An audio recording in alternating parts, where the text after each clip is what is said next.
Okay, so my presentation is on Francis Cabot Lowell. He was born April 7th, 1775 in Newburyport in Massachusetts. His father was John Lowell, who was a powerful lawyer and was quite wealthy at the time. And he went to school at Phillips Academy and Harvard University and later died on August 10th, 1817. His importance is that he started the Industrial Revolution in America and began the urbanization of America. So he moved the economic focus in America from agriculture to industry because obviously his factories made so much money. And he was one of the first people to give women jobs, and he also educated them. So his early business life, he worked as a merchant. This was first funded by his father, and he worked in Long Wharf in Massachusetts and dealt with silks that were imported from India and China. Later on, he visited England, I think first as a tourist, but then became interested in the textile industry because it was making England so much money.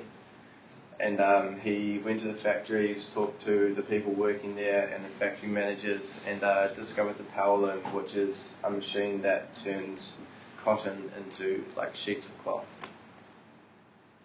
So upon returning to America, himself and Paul Moody, who was a mechanic, started making this machine and ended up making a complete replica of the machine that was in England, but it was an improved version.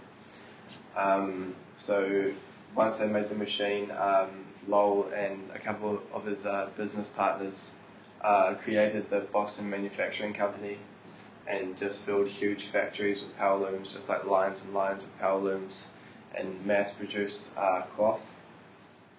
So obviously this started the Industrial Revolution because it created Lowell and his business partners so much money, and then people wanted to kind of get involved, get in on that. So more people moved around the factories and made their own factories, kind of started the same kind of thing.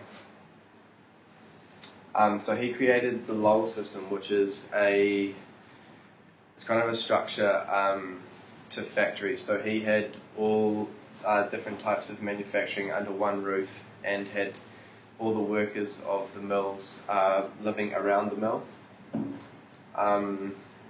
So obviously he offered women jobs as well.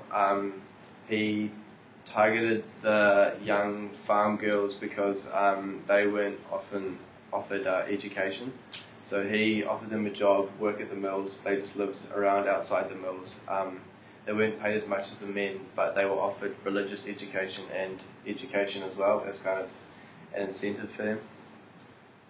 So in conclusion, he started the Industrial Revolution, began to urbanize America, so moved the focus from agriculture to industry. And because he started the Industrial Revolution, pretty much made America the economic powerhouse that it is today. And he was obviously one of the first people to give women rights, so started the rise to equality for women.